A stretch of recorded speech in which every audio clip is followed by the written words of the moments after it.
Ladies and gentlemen, boys and girls, welcome to Reaction Time. I'm back. I'm definitely ready to record this podcast, and I'm all the way awake. It's definitely not past my bedtime. Oh, I didn't wear my shirt. Tragic. I I have a funky shirt that I was gifted for Christmas. It's sitting in my laundry basket back there to get washed so that I might wear it. Um, but that happened. Stevens, they were here last week and didn't scrub out because their backs hurt. Among storylines that involve me being old as shit. I know it's bad. It's great. Steven and Eric, gentlemen, how are you now? I'm killing the game. I'm almost Kill done the with game. placements. We're about to kill the game. We're about to destroy League of Legends.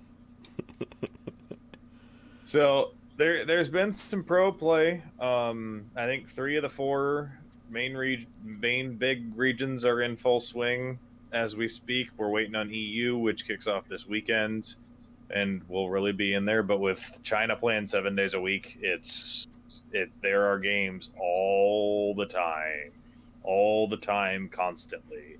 It's LPL don't stop. It's what if you need Pro League of Legends in your life, watch the LPL. It don't stop.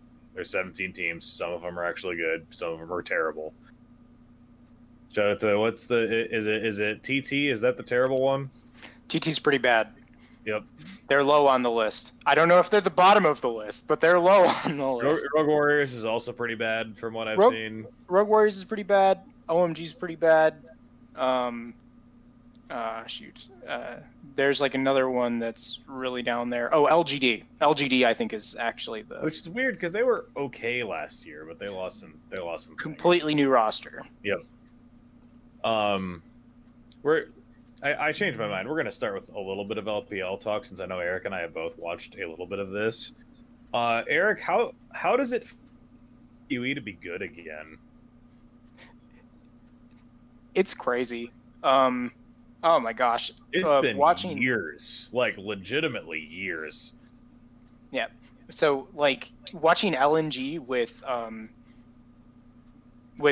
their current roster is like such a twist, right? And a lot of it really springs from Tarzan.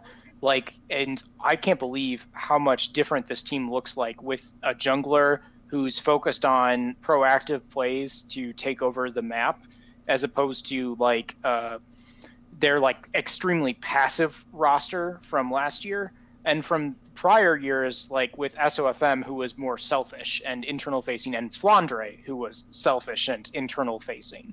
And so now all of a sudden here's Tarzan on this roster, and they like are dominating the map in very aggressive ways.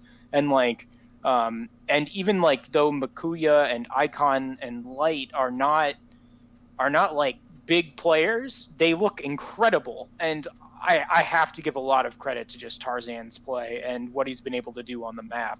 Because like I was not expecting Light to be winning lane and then like hard carrying team fights on like Tristana or other nonsense picks. It's been pretty nuts. Let's just emphasize the fact that it was criminal that Tarzan did not have a team last year. Like, it is criminal that wasn't a thing. He's too good. We've known he was too good, even when he was not carrying bottom tier Griffin in the end days of that. There's no excuse he didn't have a team last year, and it's a shame we missed a year of him playing. I think the biggest like upset team to me that's at the top of the standings right now is World Elite, because this is another team that's like on a full roster rebuild. They're like no big names. But they've like been consistently like out team fighting and just overwhelming teams, and they've had one of the toughest schedules so far, already playing IG. And Rogue and while Rogue Warriors is bottom of the pack, they have a little bit more experience and talent than like this new LGD or like the OMG or the Rare Item or the TT roster. So like I put it sounds weird to say, like I don't think Rogue Warriors is making playoffs, but they look like a 12th place team and not like a 17th place team with how things are playing out right now. And to be clear, teams in the LPL have played somewhere between 2 and 4 teams. there are 4 undefeated teams left, and only 2 win-less teams left in TT and LGD. So, Team of the League's won at least 1 game, and that includes Rogue Warriors, who I have been shitting on. It includes like Rare Atom, who you mentioned is another bottom tier team. They've won a game. Like, it's not all hope is lost for anybody yet. It's so early in this season.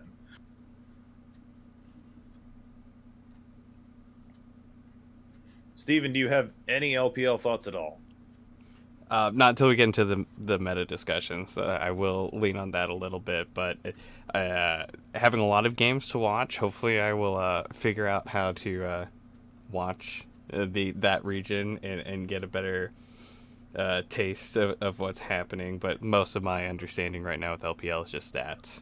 So yeah, I'm more questions though, because I've been itching to talk about this. So do it. Go. I can suffer through. Eric, is top esports broken? I think it's more just like it's awkward because it's the same problem where they just have zero understanding of what the meta is or how to pick ban, and then they just like pick champs and then roll over is really what it looks like. That happened against Suning, and it happened again against Rogue Warriors, where they just like picked losing comps and then just fell apart. So I don't think they're like more broken. I think it's the same stuff, but for some odd reason it's just like even more exacerbated right now, where comp assembly matters a lot on this patch, and they've definitely missed the mark in a couple of series so far. Not actually as bad in the Suning series. Like Huangfang just absolutely popped off and like wrecked them in a couple of key fights, but it does feel like they just have zero read on the meta and got very punished both times. Their new support looks really good, like has looked like the best player besides Knight on their roster. So it's not a player issue anymore. This is no longer that they have some player hard throwing them the game. So they're just IG 2.0. Yes, only IG is winning right now. IG is 2-2 right now. Let's be clear. Yeah. That's close enough. And the last point, which is going to transition into the meta discussion that we were going to start with, is Ryze secret OP, or is it just literally only do and be?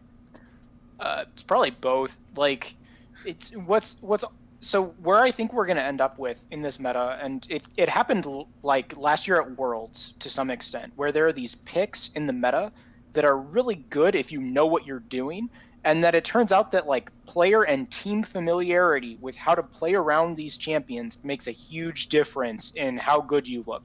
Talia is like one of the highest win rate champions in the game right now, and you can tell when teams know how to play with Talia in the jungle role and when they don't. And it's very obvious like which teams have junglers that are comfortable on the pick, and then which teams know how to take advantage of the ultimate to get map pressure. They build comps in a way that really takes advantage of the pick and then escalate the game. And so like I think Ryze would fill a very similar role, which is that would a team know how to pick Ryze in a way to actually take advantage of the map now that they've fixed like the more broken elements of Ryze's kit? Last time Ryze was absurd in pro play was when you could do the nonsense Zhonya's ults that meant you didn't have to learn how to position on the map. And so like Doinb at that time was like one of the only players who was good on Ryze without the stupid hack, and could actually like make sick plays. So now it would have to be like, can a team pick Ryze in such a way to get advantage there and then actually know how to coordinate around the ultimate? The other big thing is like what jungle pick, right? Because like one of the other big things that's been shaping pro is that you want disparate damage sources between like your mid lane and your jungler. And with Talia and Olaf being like the top 2 jungle picks in pro right now, like you'd need to have Olaf with the Ryze. You couldn't have Talia in that comp. That's like too much lenient towards AP damage. And with I would add Nidalee to the AP consideration since she's also like top of the jungle tier list right now. It's another full AP damage jungle source coming in there, so it does make sense for diversifying your priorities. Well, let's start with this top lane discussion that has been such a theme of this. I think last time I was on this podcast, we talked about Gore Drinker and how it feels bad when you get bopped by a Gore Drinker proc for 1500 damage in the middle of a team fight. And while Gore Drinker Olaf is nutty and is deservedly one of the highest presence picks in the game right now, Renekton is there. There is, as it seems, kind of always some disagreement about how good Renekton actually is, but the stats say 62% win rate across 34 picks in the top 4, which is top 3 regions right now.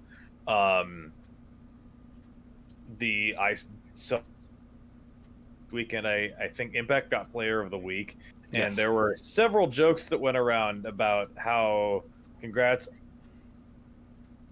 to as the Player of the Week award this week. And fair or unfair, let's start there. Eric, is Renekton broken?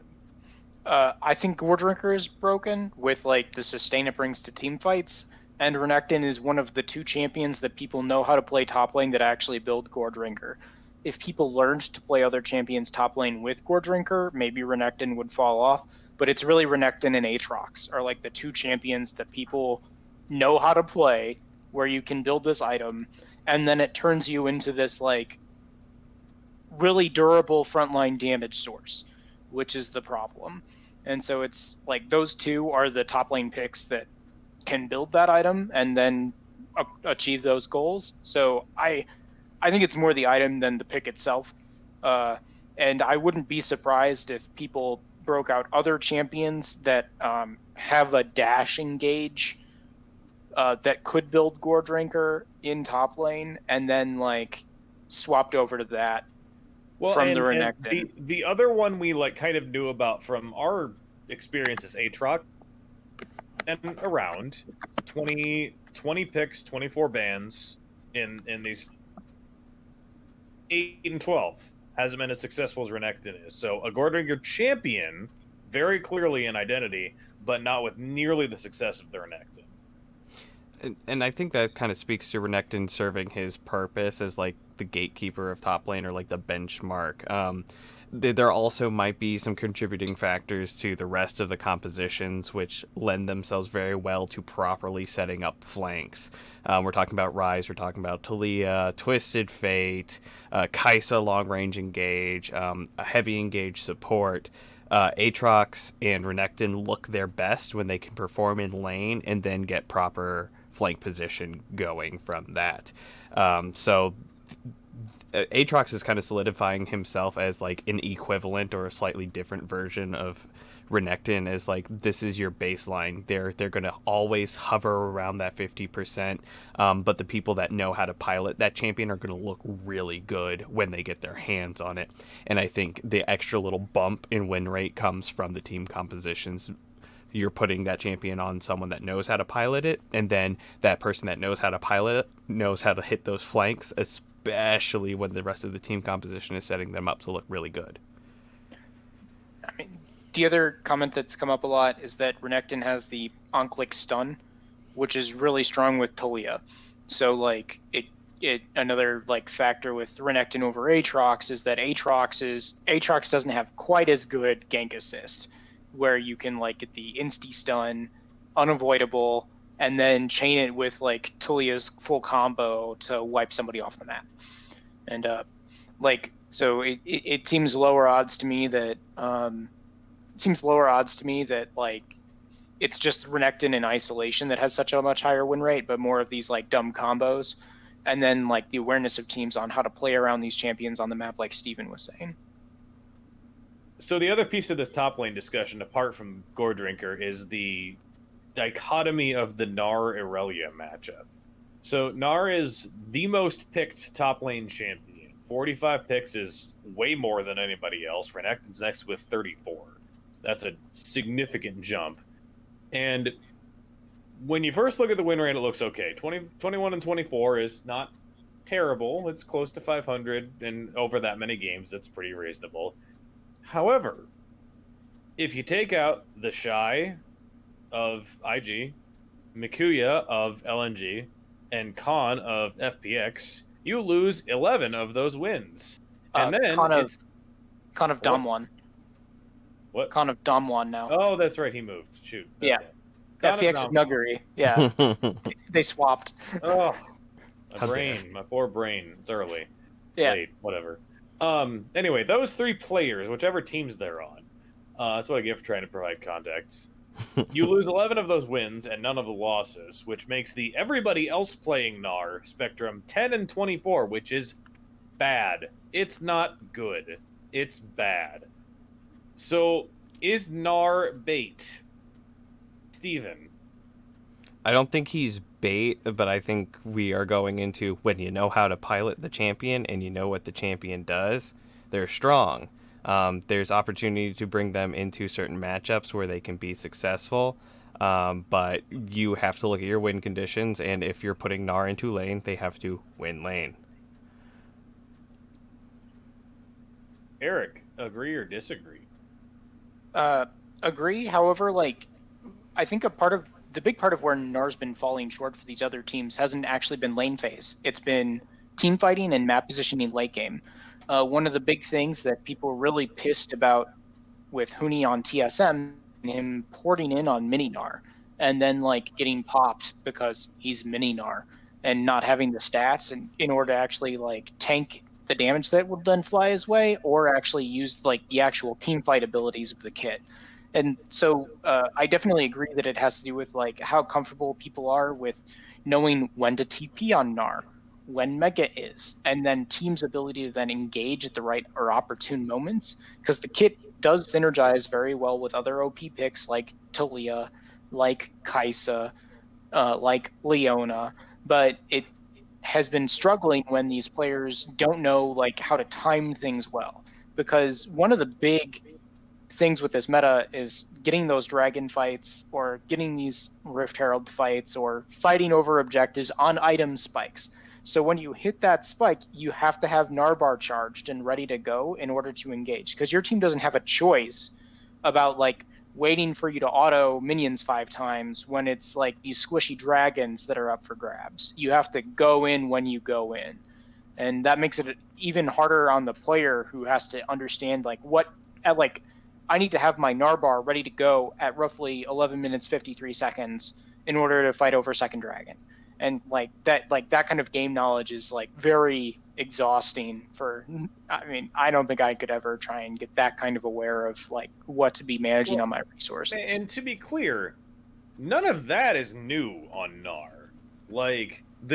Since NAR was released, it's been rage bar management, both for the player playing NAR, the team playing NAR, and the team playing against NAR. Can you wait out a Mega NAR when it pops, because it's got a timer that it's on? And if you see the NAR on vision and you know where he is, you can try and disengage and stay away from the team fights, stay away from walls, so it just gets wasted, and then do your engage, do your objective take. So none of that is new or changed because of the item reworks. That's just how NAR's always worked forever. So the fact that it's this imbalanced, I guess, for a champion that's not new, with no new mechanics, that has been a core of professional play basically since release, it feels to me like there is something more to this as far as the lane side of it goes. Because even we know a good NAR ult, a good Mega NAR ult can change a game. We even saw that. Eric mentioned Huni's performance and how bad it was. Huni had the game-winning team fight with a good NAR ult in, I think, the very game Eric was talking about. Yeah. A completely game-breaking NAR ult. 10 minutes later. It's like the Orianna factor. You can always change a game with a well-played NAR ult, even if you've played like shit the whole game. But it hasn't been doing that. And so, like, people have mentioned how the Camille matchup is a part of why it's getting picked. Is it actually that good into Camille? It punishes these melee champions pretty well, but like there are other matchups that people could be playing that are good against it as well. So it's kind of like I think a part of it is that it's a default, fairly easy pattern to learn counter pick for these lanes. So like I know Gnar beats Renekton, Aatrox, Camille, so I can just learn Gnar. I don't have to learn pocket counter picks for all three of these matchups. For example, like Jace. and like or like champions that are good against some of them but bad against others, or that have different play styles. Like Gnar is a team fight champion that can bully or survive in lane against these bruisers and then have value. It's just that like teams haven't looked good enough around it yet to really justify it in my like from what I've seen. And might this be a symptom that Kennen isn't really as prioritized or doesn't have like a distinct build path that works well in this re-itemization lifestyle we're living? Because like Kennen filled that Gnar and Jace position as well as the ranged team fight lane dominant option that I think more people were familiar with and is objectively easier to pull off with like the ultimate. Right. Well, and people have tried it. It's 1-6 over 7 picks. Yeah, and I think it's just like, what are you building on Kennen to be when you have options like Gore Drinker, and I don't think it's speaking to how strong the item is. It's just useful. Where what are you putting on Kennen that's gonna really like put him in the league of beating Renekton in lane and then having superior flanks and then having a bigger impact on the team fight. Well, so let's end this with that. Is there any champion you're seeing come out in these lower pick rates that you think is going to jump higher into the meta? Malphite, if he hasn't been gutted. Malphite's been getting banned a lot in LPL. Yeah. And has like, not won a game of the 3 he's gotten into. Yeah. Like, so Malphite could be another option is like Aurelia to some extent. It's kind of a weird counter of a counter scenario where like Aurelia is really good into Gnar and is really good into like some of the counter matchups. Like it's Aurelia is not very good into Renekton. And so like there's this weird like mini game thing where we could end up in another scenario where people start picking the Gnar really blind pick and then get punished for it. And so Aurelia, like more teams should be playing Jace, and so that's really bizarre. And then the other big one is like Volibear completely fell off the face of the earth for like almost no reason that's really identifiable, because like he's good with some of these new items too and has like a ton of build path options. I would love to see Imperial Mandate tank Maokai in the top lane. I think that has some He's too good in opportunity. support. We're gonna get to that. Yeah, He's too like, good in support. Yeah, but that's the AP one that like burns to cinders with anyone looking at him. So I want to see the tank option in the top lane for that, but that same benefit of the Imperial Mandate, which is very strong. Gangplank, Ooh, who has been around and has looked pretty good in the games he's been around, and there are some known Gangplank players among these players that we have mentioned as one-trickers, and the ones that we haven't mentioned. Hi, Zoom. GP has seemed decent in the games that he's played, and I think there's more to that. He's obviously like a fake ranged matchup with the poke with Parlay and the stuff you can do with that, and he's obviously a great team fighter with the ult, got good cross-map presence. I think that's a thing that it's another one that's kind of always been around pro play. It kind of works into most things most of the time. I think that could be something that could work that we haven't seen as much, that could come more in the coming weeks. Something that I haven't been paying attention to, but I might look into going forward. Has there been a priority on the early 2 dragons?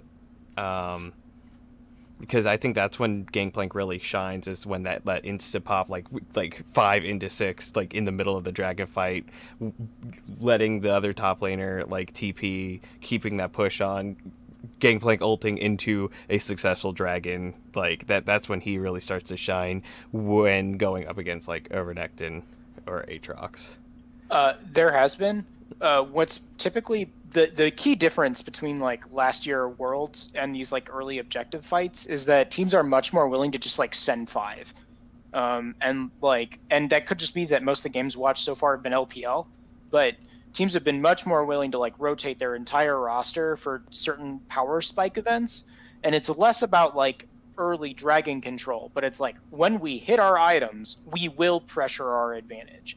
We will do whatever it is in our power to get our ADC or our top laner their mythic advantage or their mythic spike first, and then we'll hard force over something that's worth a lot of gold or resources, such as a turret or like getting like a second dragon fairly early or whatever else it is. And it's like it's really based around the item big power spikes. Like if you have Gale Force and they don't, you hard force at something and you make them answer you. Because like it's so hard to fight from a mythic disadvantage. So like first item spike is huge, and that's where like you'll see most of that happen. And Gangplank does fit well with that. Jungle, it's pretty much just 6 champions. All of them have significant pick rate and pick presence. 2 of them are the top 4 in pick presence. And 2 of them have totally absurd win rates. So, the 3 AD options, we talked about Olaf already. Pantheon is, I think, possibly the thing that it's the second most banned thing of anything, with 64 bans across this set of games. And an 84% presence, mostly through the bans, but a 17-6 win rate when it's gotten through. And then Graves, which has been the fallback when Olaf and Pantheon go off the board, with 51 picks but only 14 bans. It's there when you need the AD, as we talked about with the team construction. While on the AP side, we talked about Nidalee and Taliyah, both with significant bans, significant pick rate. Taliyah with the just nuts 15-2 win rate, an 88% win rate thus far for Taliyah. And like and the then 2 Lilia, losses, who's the 2 also losses there. Are absolutely like nuts, because like one of the losses was Golden Guardians throw against TSM. So here's this like like just fresh out of collegiate roster, like playing Taliyah, like has like a hard advantage all game, and then they throw like one Baron fight and then lose. Because he was super fed that game. Yeah, he held his own the entire time. Yeah. And that was iconic, And then- correct? Yeah, that was iconic. yeah. That was Yeah. iconic. Was so fed that whole game. Yeah, And Dark the other Harvest. loss was like TT in LPL, who are like one of the lowest Terrible, placed teams. And so it's like the fact that there's those 2 losses, like those were not like losses due to this pick. They were team losses that they should have won in like both scenarios. So like the pick is very strong, especially compared with the others. And with like how teams have been orchestrating pick ban, where like they ban Olaf. And like so then you're out of Olaf, you're out of Pantheon, and then like they pick Taliyah, and it's just like so lopsided, because like that S tier like jungle diff between like S and anything else is like huge, with clear speed and game impact with these ganks. Well, and like this is another one where it feels like there's got to be something people haven't come up with yet, because like Graves is there. Graves is clearly what people are picking when they're like, well, we have to pick something that's AD. He's got the clear speed. He's got a decent build path with the new items. He's 17-34. He's trash. He's got a 33% win rate. It's not working. No, he's a trap. He's trashed here. A part of it could be build path. So like people could be Graves is one of those champs that has like so many options, and like it could be more people should be going Immortal Shield Bow for the lifesteal Graves build path that gives you more survivability, because like we've seen that survivability in these team fights matters so much, because there's so much upfront burst damage in these comps and like so much pick potential that you need some way to like live or sustain through that in order to like actually output effect. And like Graves Graves and like these other picks have been having a real hard time surviving long enough to have game impact against these comps. As far as other picks go, Karthus is like incredibly strong right now as far as AP junglers go, but it's like a very different play pattern where like Talia has very strong gank setup with these like OP mid and top laners. Karthus does not gank. It's a very different game impact and game state that you could be going for. And Karthus's only pick in a Premier League thus far has been by Dardoch in a loss. Oh yeah. And I don't think that's his playstyle pick, so I don't know if that's a good reflection of that pick either. That game was a problem. So like, just across the board, it was very upsetting. So that's like, it's an option, and I'm not going to make this discussion really long because it seems kind of cut and dried that we either need more data or there need to be nerfs to Talia. Is Udyr the answer? There's so many things to try. Like I don't pick Lilia, don't pick Graves. Just don't do it. Anything else.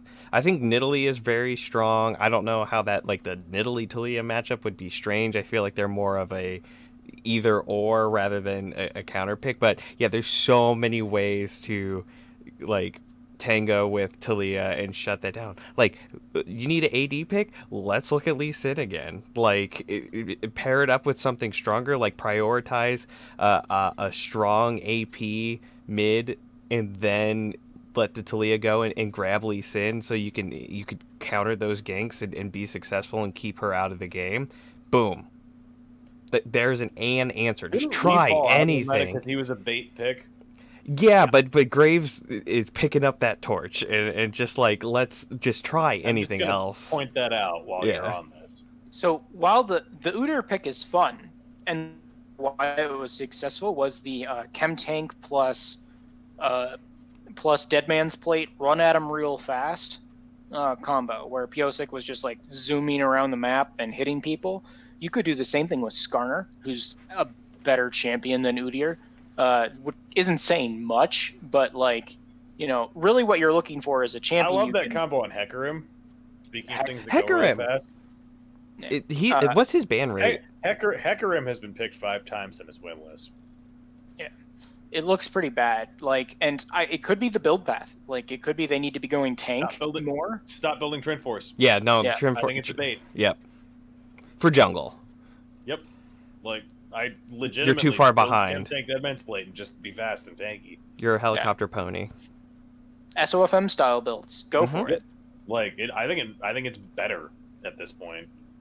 Like, and then I think we also need to go back to what does the rest of your team look like? I think what we're learning from this is just it's not one champion, but 2 or 3 champions working together correctly or just not fitting together at all. And that is what people need to look at when they are either trying to figure out how to deal with Talia. Because I don't think she's in a broken state. I think it's just people are like so tied to like, there's a set way to deal with this, and it's like, no, there's a combination plate that you need. You can't just go get like the one menu item and be like, this is a full meal. No. So then we move to mid, which as I sit here and look at this champion list, this hasn't changed at all since Worlds. Not even a little bit. Like, the stat that's fun, the most banned champion at all through this first week and a half of top tier league play is Akali with 71 bans. She's gotten through in 3 games and has lost all 3 of them. It's a fun stat. I assume, I have not looked, that she's gotten let through to bad teams whose mid laners can't play Akali and then lost. Or like picked early on. Like a lot of the times, a part of why Akali is so high ban rate is actually from like second rotation, where like teams have been like dropping down and then you get Akali banned out because you just don't want to deal with it. Or like banned early against like power Akali tricks in LPL.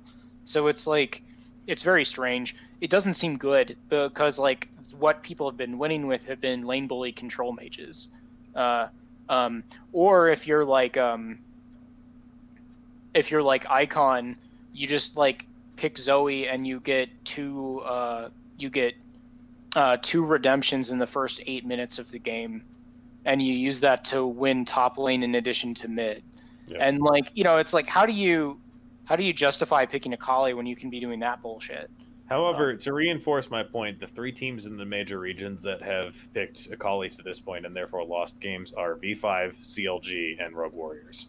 Mole is good. So like Mole had a good KDA in that game. Yeah. I think Bulldozer good too. He did not have a good game. Yeah. But just putting it out there. Yeah. So then beyond that, like, you have, oh look, TF and Galio are here for map presence and available to do that. Yeah. Lucian is here for lane dominance. Zoe and Syndra and Orianna are here to do mage things and do poke things. None of that. The new element here is Victor, who was like in the early part of the item rework was the most busted pick in the game, and has appeared in Pro, is 9-10 over 19 games, hasn't been being banned at all, so it's an option for teams. Do you think he's gonna rise, fall? Is there something there for people to work with still, even after he's been nerfed and his itemization has been nerfed? So, like, the big power of Victor is in wave clear, but he loses lane to the other control mages. And so this is where it's been causing a problem, because, like, how he ends up shaping into these team comps then is that it's a defensive pick, where, like, I'm picking Victor so I can be power of evil and sit back in mid lane and just, like, build CS and eat waves and then get big gradually or slowly and then take over the game. And that's just not how teams are winning right now. Teams are winning by picking proactive comps where they can hit their item spike on some lane and then force events on the map, because you want to hard force when you have advantages, and like you can't passively wait. And so because of that, it just hasn't felt or looked very strong.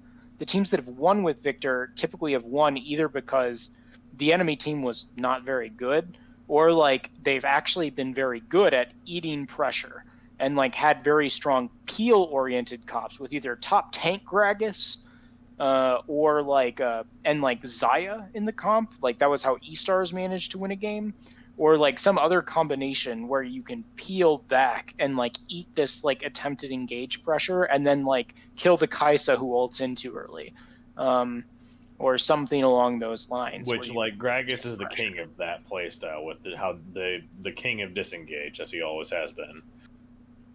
Yeah, and it also might have to deal with finding the correct AD partner for that mid lane. So finding someone that can either force the pressure elsewhere, so Victor can just sit there and mow down the minions until 25 minutes into the game, or that can do that like back foot fighting team comp that can keep down the DPS while the layers of Victor magic is flying down. It's more of the same. You have to have the composition to play with it. It's one of those things where if you get away with a Pantheon pick, you can pick a Victor and it works perfectly. Yes. Beyond that, the other new element to this is Yone, which we've seen some players break out to some success and some into a little bit high perks. What have you thought about the little bit of Yone that we've seen? 7 picks, 3 and 4, bad CSD at 15.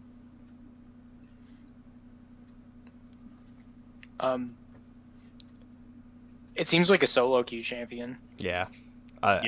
It's like Zed. It doesn't really work in pro play. It's cool, but yeah, like if Perks tried to meme, and it felt bad. Who was the other pick on Yone in LCS? There's 2 Yone games. There was definitely. Was it Demonte?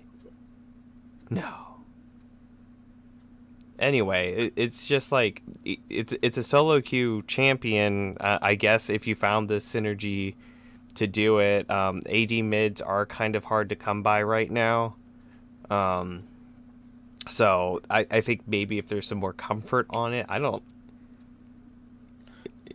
It's Soligo was both of the other two. Soligo's picked it twice. Won one, lost one.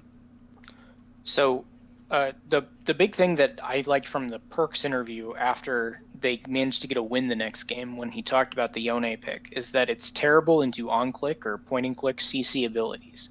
And it turns out when Renekton is like such a power pick in the meta game, or other champions that have point-and-click CC, it's really not like very good or easy to play because you want to, as Yone, be able to run around like a madman while in your ghost mode, doing your like anime things, and then like land your sick ult.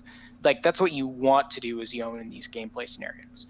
And then like when there's point-and-click CC, and then also when burst damage is as ridiculously high as it is, it's just too hard to play team fights, and that's where it seemed to struggle. Maybe if there were other picks that could back up the Yone on these ridiculous all-in plays that like, or like give it some kind of survivability, like focus more on uplifting that pick rather than like the jungler or something else, there would be a way to make that happen. But we haven't seen that yet. Yep, AD mid feels like where there's a gap right now that something could fill. We've seen Jace get flexed there a little bit. We've seen Aurelia flex there a little bit. I think Aurelia as a flex pick is something that could work. We touched on it a little bit top lane, how there are matchups that she's viable in top lane. There are matchups that she's viable in the mid lane, and she's apparently really strong right now. It's just finding a composition for her to work, because she can fill that AD damage source really, really nicely if she gets going. And where does Corki sit on that? Because he's still technically a magic damage, right? Yeah, it's because it's all magic damage still. Yeah. Okay. Yeah, no, he doesn't count, and I don't want more Azir Corki meta. No. I thought we were just sticking with Worlds there's for this whole already season. Been too much Azir in this big ban. About. Where's the Tristana? Anyway, let's talk about the Kai'Sa. ADC.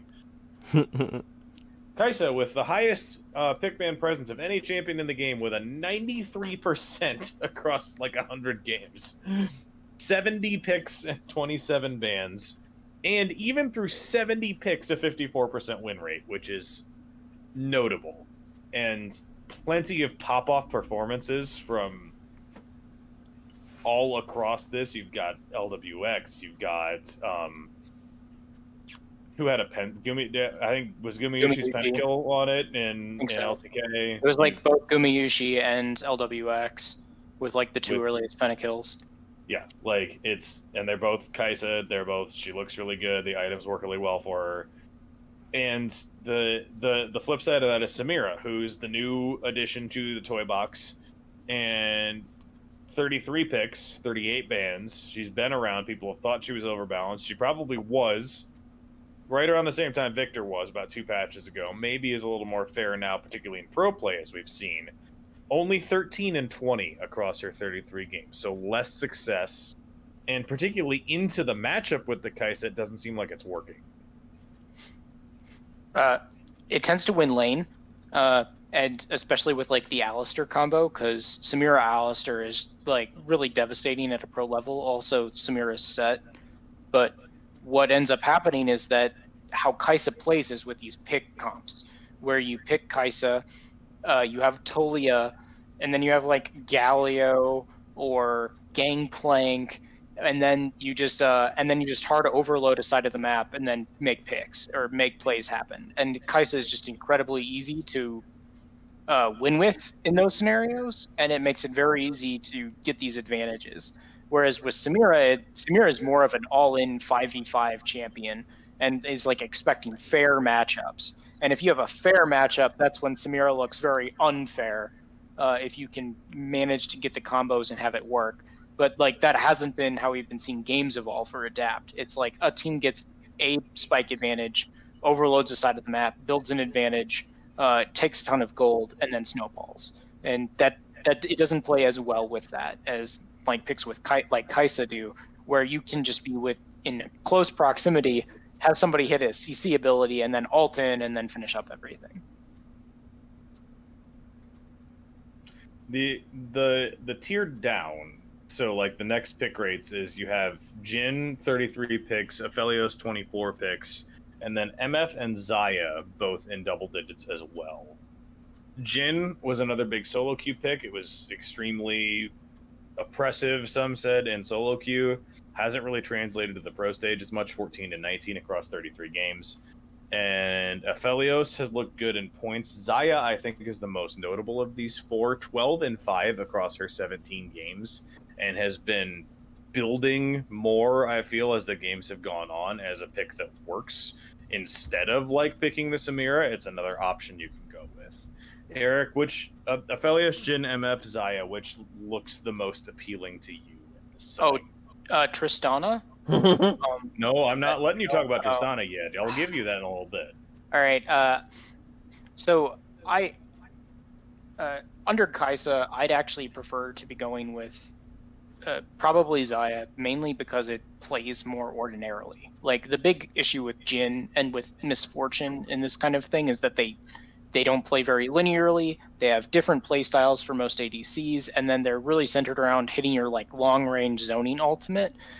Setting up for a long range zoning ultimate into these comps, which are running Pantheon, Galio, and Talia, is very dangerous.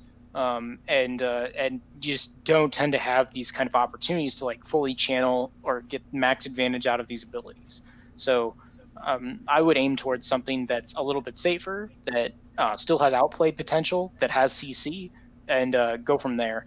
Samira is also just like so much more of a team compositional like structure that you need to work out, and like is very incredibly strong, but like to make it work, you just have to know how to play as a team and set up these fights. And I also feel like pro teams are starting to understand how the kit works better and being able to punish that, because that's the other benefit that Samira has is as the newest champion, people still like in solo queue don't understand how the kit works, but at a pro level that's not the problem, and they're very aware of how these busted champions actually operate. We should note, we mentioned pentakills with Kaisa. LWX had another one on Aphelios, who has had some decent moments himself in these new games. Do you think he's continues to be viable? Steven, what do you think about Aphelios in the current state? I think he's gonna. I think he's strong. He has to get through laning phase. He has to deal with. I think Kai'Sa might be a little bit overtuned, or just really benefits from the items. Aphelios needs a good lane partner to participate in the game and get the flamethrower pentakills, one button press, GG no re. So I think it works well if you build the composition around it, but I think he became too much of a focus last season that people know how to deal with him now, and he's a little bit scripted as far as like, do this and you'll be fine. Whether it is just hard to gauge on him and wreck his lane life and he doesn't get to play the game, or just making sure that he doesn't get to enter the second half of any team fight. Eric? The biggest thing to like look for if you're wondering about do teams know how to play against Aphelios is team fight positioning. Like, are they clumped or are they spread out? And then like when he fires the Moonlight Vigil in, which is the giant glowing orb, when he spirit bombs, if only one person gets hit, that's a sign that the enemy team knows how to play against this champion and is positioning optimally to really mitigate that damage output. And I have been seeing that for the most part. The teams with Aphelios, I think, have still been largely winning because ADCs in general are strong, and Aphelios is a strong ADC. And so, like, if the team knows how to play around their bot laner and set it up well, they can make it work. But it's not like Kaisa, where it's like strong enough that you can pick it even if you're not a good team and like eke out some wins. All right, Eric, talk about Trist. I love champions that go in and then can continue to attack. And like if we're talking about pick comps and then also like cascading advantages where you get your item lead and then you can press for that by continuing or forcing the fight, and then like you really hard snowball, because like this meta is seriously about snowballing, where you get your like mythic item power spike, you force plays on the map, you double your gold lead, and then you like use that to like win the game either by getting to 4 drakes or just by taking all their turrets. And Tristana is very good at snowballing and going in. And then also I'm an LNG fan, and so like watching hard pop off on Tristana in some games this split was very satisfying. It's also a great lane matchup into picks like Kaisa, where you have a range advantage and then can pressure with these all-ins. And also you can dodge CC from these really powerful OP supports who are out right now. Bot lane early is dominated by supports, and it's all about can ADCs outplay these like stupid level 2 flash engages, because like that's been the number one thing that supports have been doing at a pro level, is picking Leona, Alistar, or Set, and flashing in level 2, landing your CC ability, dropping Ignite, trying to get the ADC's flash burn 3 minutes into the game, so that then you can use Hex Flash with a jungler gank later and then force them off of waves of CS. And like, if you have a champion who in kit has a dodge ability for that, but isn't trash like Ezreal, like you're in a very strong position right now in like being able to like get out of that without burning sums and then still be able to all in back while the enemy support is vulnerable, because that's such a coin flip attack if you don't burn that flash, because now you are the one who is weak to jungler attention or extra gank assist. Eric, would you like Tristana stats? I have Tristana stats for you. Oh, yes, please. Trist has been picked 5 times and is 3-2, all in the LPL. The 2 games she has lost are into Kaisa and Vayne. The range match, I know that the theory behind her outranging them is fair, but Scaling. Whoops. The other fun fact is that 2 of the 3 wins have been into 2 of the 3 picks of Lucian AD carry. What are we doing? Stop. IG, stop. So to be fair, like as fair as I can be to IG's bot lane, like which is a meme, but like Wink, their like AD carry who they're playing right now is like a Lucian one trick. So they have 3 AD carries on roster for their starting team. They have 3 supports on roster for their starting team. They've subbed out AD once already, and he's a Lucian one trick. Like, what are you gonna do? Like, I think it is noticeable that Trist has been picked 5 times, and 4 of those 5s were against IG. Yeah. And the other one was played by a player named Eric. Yes, on OMG. Yeah. On OMG. Yeah, and it wasn't his fault that they lost that game. OMG is very unfortunate. Do you think Eric the player is good? Eric the commentator? He's the only good player on that roster. He's also the only one who had played at top level before this split. So like I will cut them some slack, but like it looks very painful. I would not watch OMG games for the next few like months. All right, last roll. We've powered on through this about as quick as we can. Steven, is Rel bait? No, I think that she has the all-in pick potential. She's not super great at dealing with harassment in lane early, but I think there's opportunity when you're not getting flashed in on. It's the scrap fight. You have to get in though. So when the enemy set flashes in before he has the opportunity, she needs to be on top of him with the AD carry and like actually fighting it. You can't just like bail or back out. So that's got to be a mindset change. If you're gonna pick Rel, you're gonna be fighting. So set up to do that. So I guess it is bait if you're not like all in on it, or if you're not picking it knowing what your matchup is. Eric, agree or disagree? I agree a lot. Like the lane phase is the weakness, definitely. Eric, is Maokai broken? Yes, but maybe not at a professional level. It's very because like we've talked about, burst damage is absurd. So like when you're building this AP build for support Maokai, like, and then you die in like 4 autos or whatever it is, like maybe that's not broken. But you don't want to ever get hit by sapper lanes. And in like solo queue, when you're in lane phase for longer than these pro games, like that's toxic. Don't do it.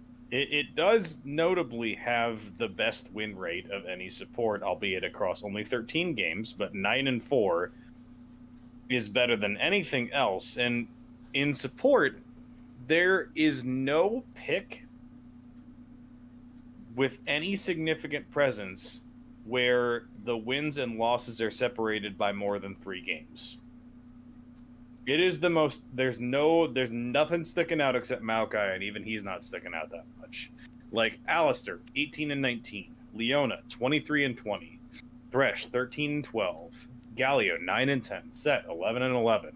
Things are mostly working at about 50% no matter what you're picking.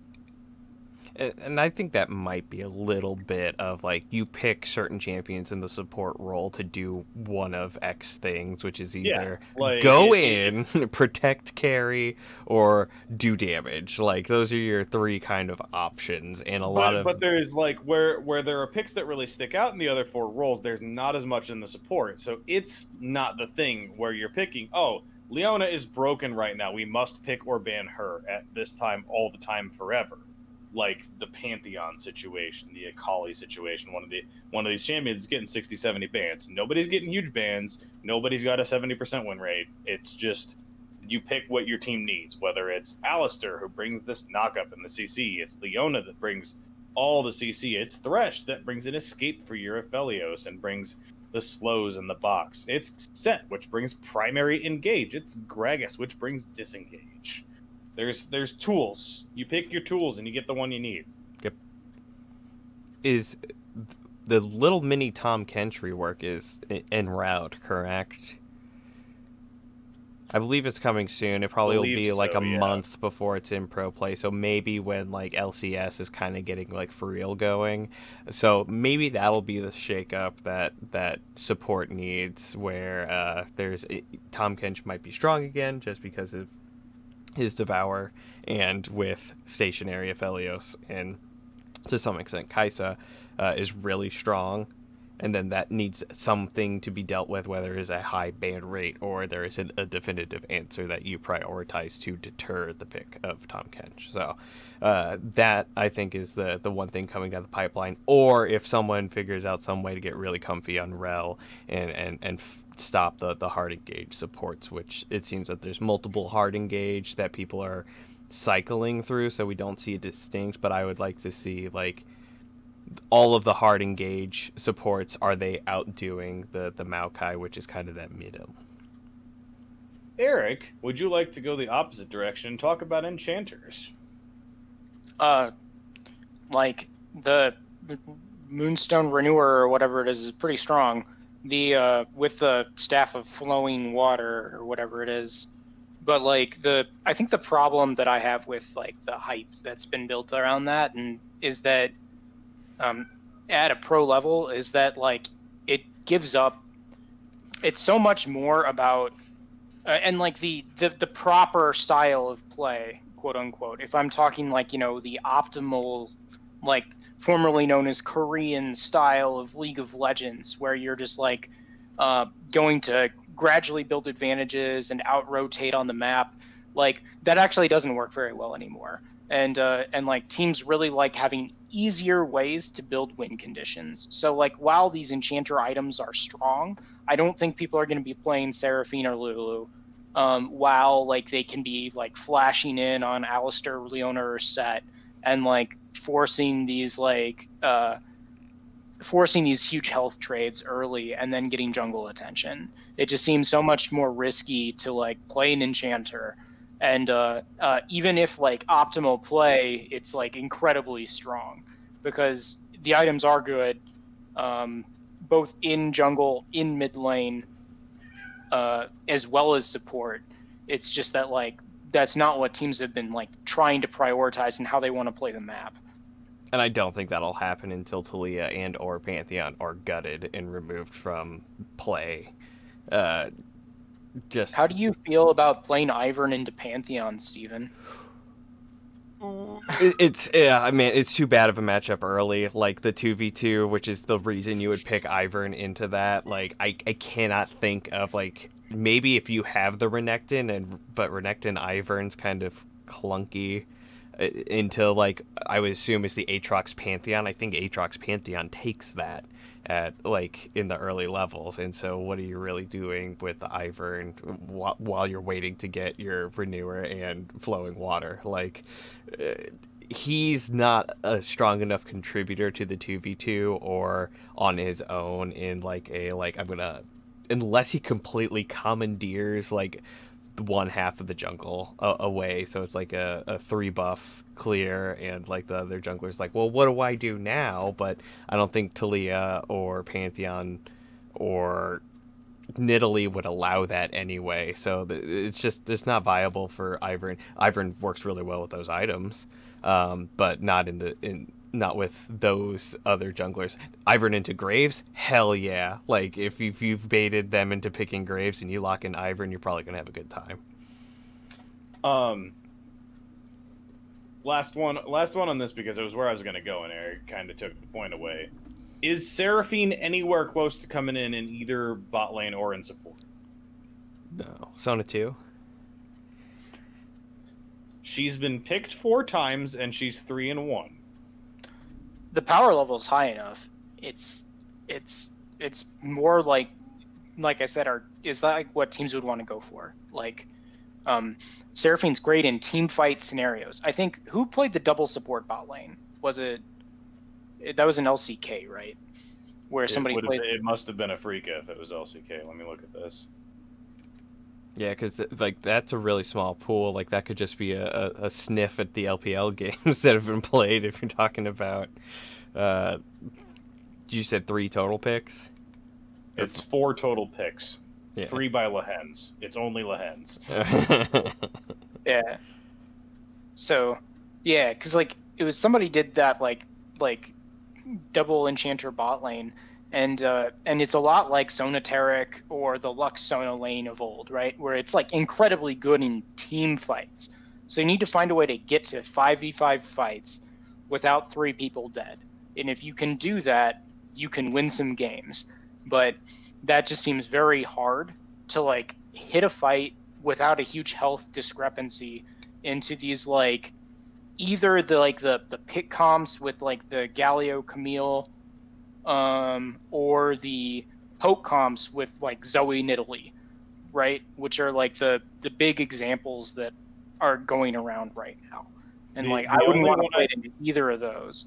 The only one I've found for you is from the German League, UOL Sexy Edition. The German League team played Seraphine Nautilus bot lane and popped off. Seraphine finished 6-1-11 in the carry role.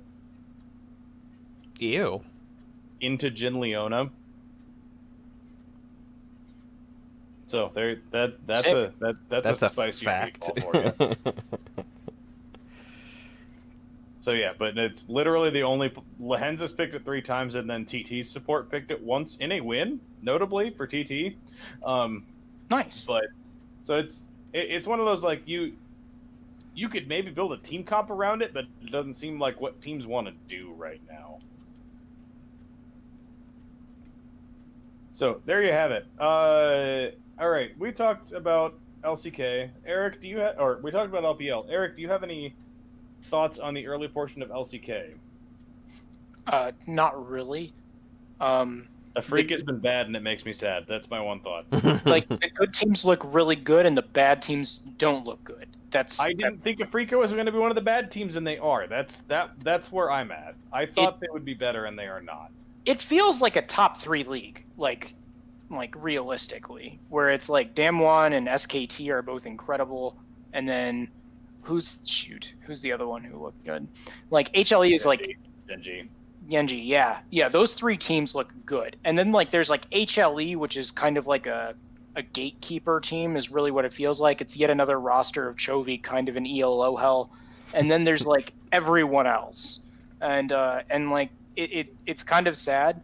One of the things I've heard is that it's kind of strange that like it's not strange, but like really what happened is SKT SKT got like the really good rookie talent.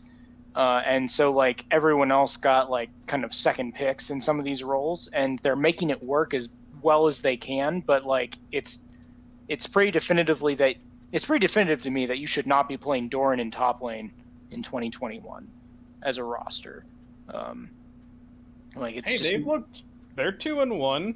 They're okay with a bunch of rookies and Pioshik. Yeah. Like, DRX actually winning with the Udyr pick was notable, both because it was an Udyr pick and because it's this weird new DRX roster with Pioshik as its most experienced player, which is weird. Yeah.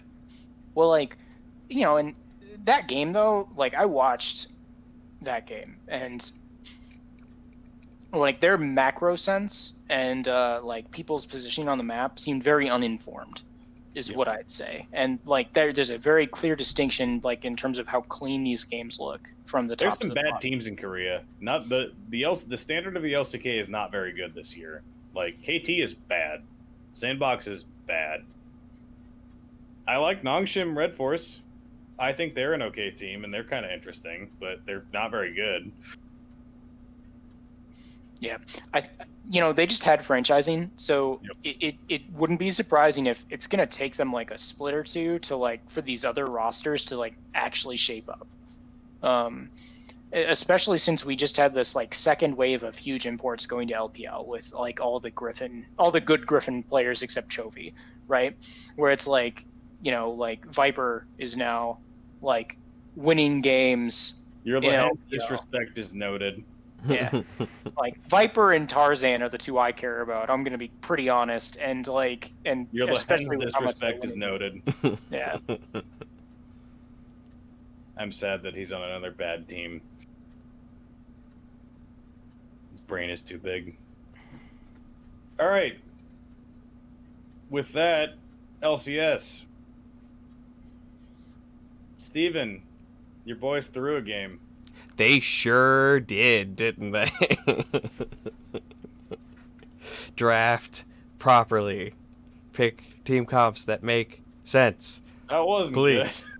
Good. So the groups, like as they stand, Group A is fascinating because you have all three of TSM, TL, and 100 Thieves on 2-1. With Golden Guardians and CLG behind. CLG, I think, is technically already eliminated. Yeah.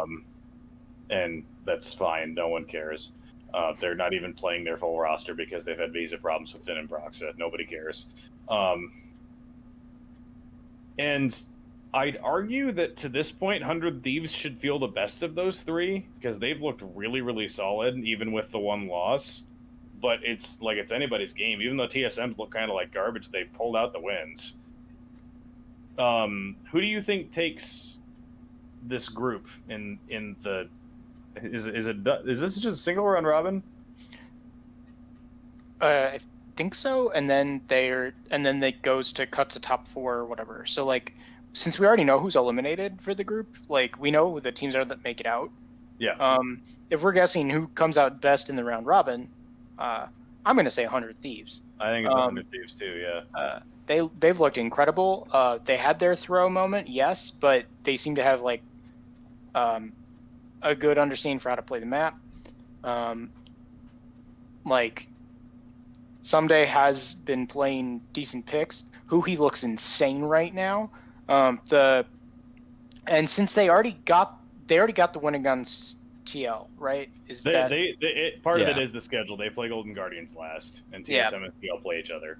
Yeah, and like I believe that since they've already gotten the win against TL, that they're in a good spot because like that to me was like their hardest matchup in this group because of like player matchups, like Huhi versus Core JJ is like they have very similar styles, and one of them is better.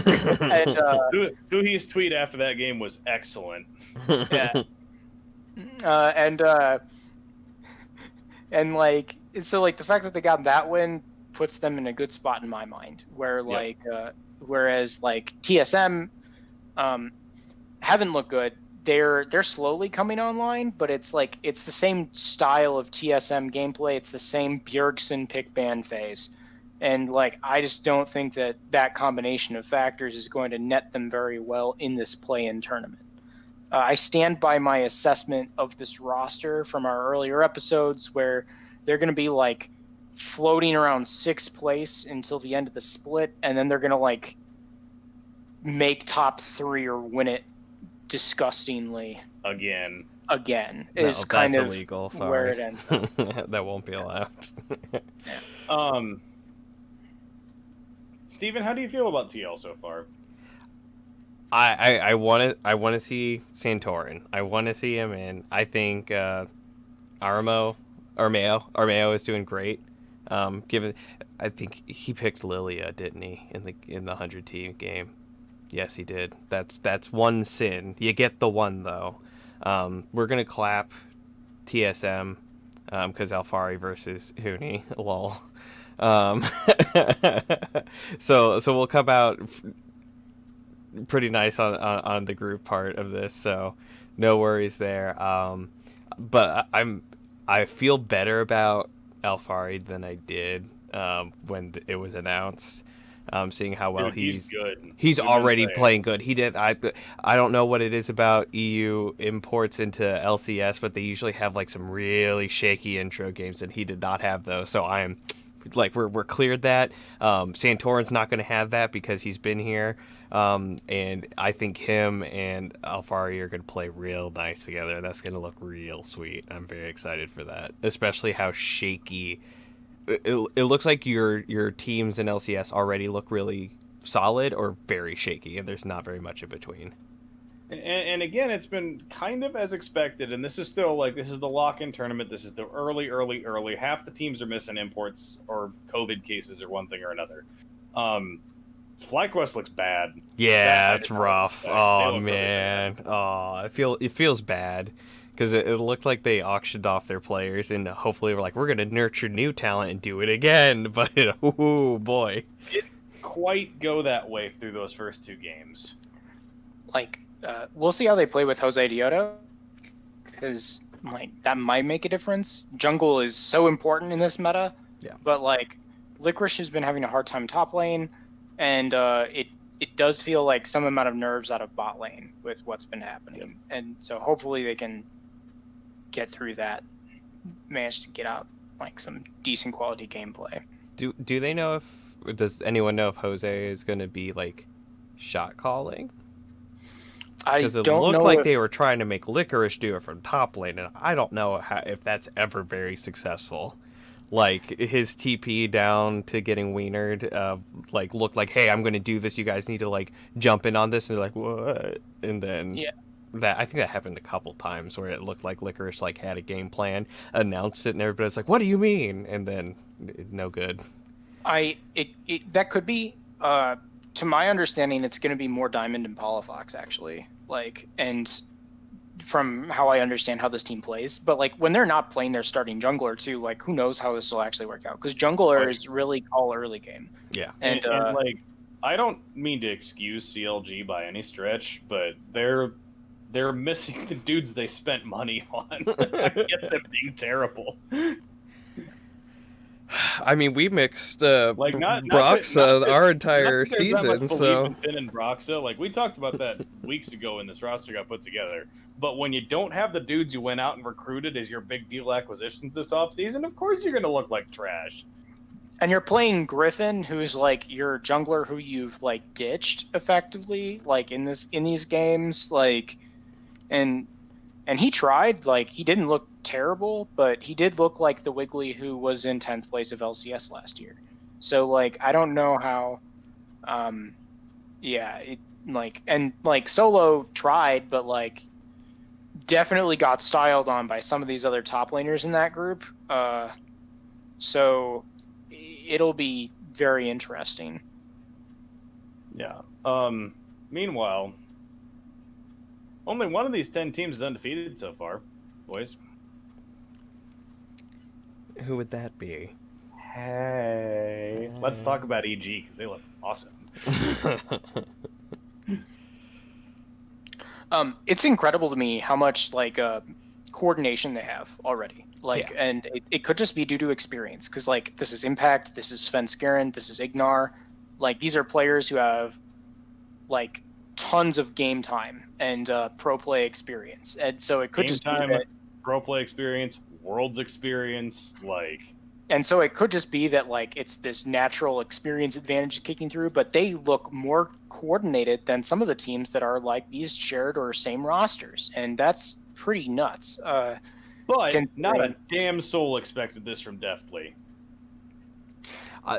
I think he definitely got brought up, like being, and I think something to consider is that these play styles mesh very well, and that I think is the most like I feel like there's a lot of Impact times when Svenskeren match. oh yeah, that's some good stuff. I will not deny such information, but like I think a lot of times when you acquire someone, you like force them into maybe a playstyle that doesn't fit. But I feel like all of these acquisitions were like, hey, we want you to just be you, and you're great at being you, so play that way. And they're like, oh, okay, yeah, we can do that, and it shows, man. It's fun to watch. I cannot deny that.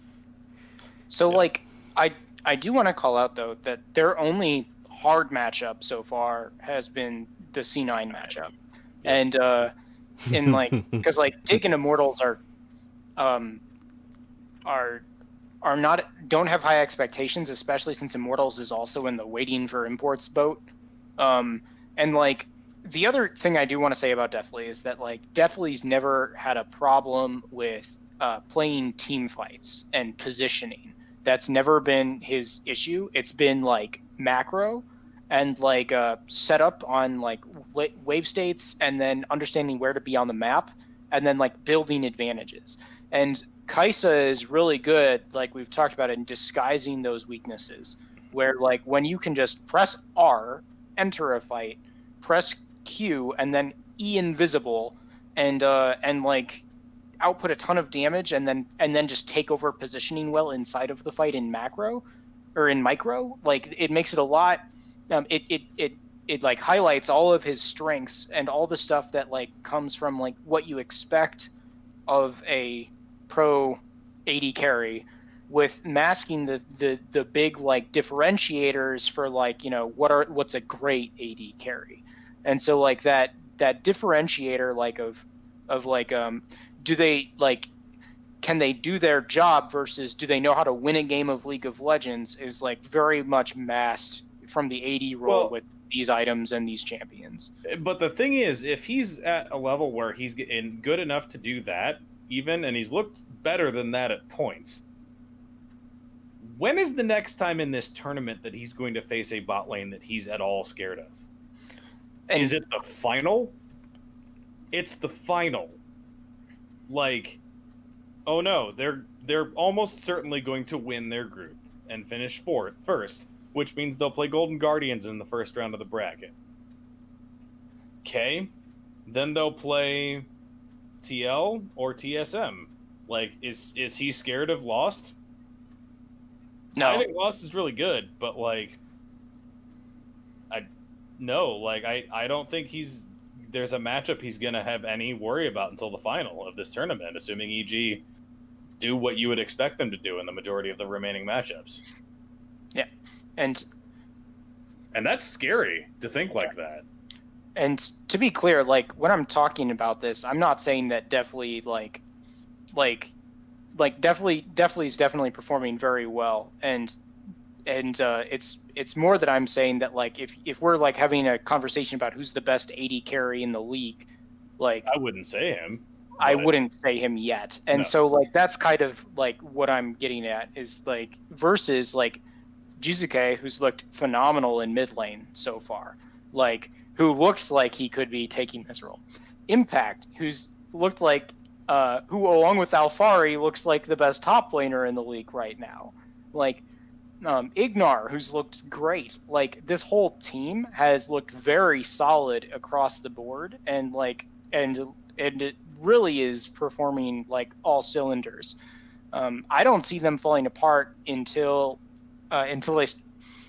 they might have that kind of old school Dignitas effect, where as long as they're which is they're going to be winning games until they lose. Well, and the real trick is I don't trust Jizuke at all. Yeah, he can all, coin toss into oblivion with the best of them. Like, that's the thing. Like, if where the regular season is the whole year, if Jizuke plays like the best mid in the split, EG's winning and going to Worlds. Like, real dead honestly, if he's gonna be that good for a year, EG's winning the entire year. I don't think it's gonna happen. No, I think they're gonna get the golden boy back in halfway through. Yeah, like, he's a coach for 100. No reason to buy into his track record yet. We know he's had the skill. The skill has always been there. It's why teams have spent big on him. But the consistency has never stayed for an extended period of time. So we'll see. But you are putting him with Svenskeren and Impact, who I think at a minimum are consistent. So maybe that's the balancing act here. That if you honestly, I think definitely is consistent. I think his weaknesses are known, but he is a consistent performer at what he does. So, like, smallest sample size we'll have for the LCS this year, EG is the top 2 team in the league, no questions asked, at worst, and that's great. That's awesome. I cannot wait to see them play C9 again. It's going to be a banger when they get a second round matchup against C9. Can't wait for that. Any last LCS thoughts before we wrap it up? I see one head shake. Eric, you out of thoughts? I think I'm out of thoughts. All right. Games this week. I'm going to scroll through the giant list of games. Do you guys have any games that pop out to you? Any matchups that particularly have your attention over the next week? I'm going to watch TL punch TSM's ticket to Pound Town, and I'm going to be very excited about that. I'm going to hype that up. That is by far the most interesting of the LCS matchups we know about for sure right now. Yeah. I am going to be interested to see who plays C9 in the bracket. Because C9, I think, will almost definitely finish second in their group, and therefore get one of TSM TL 100 Thieves, probably the winner of TSM TL. So, like, if we get TLC 9 in the first round of the bracket, that's going to be a banger. I'm here for that.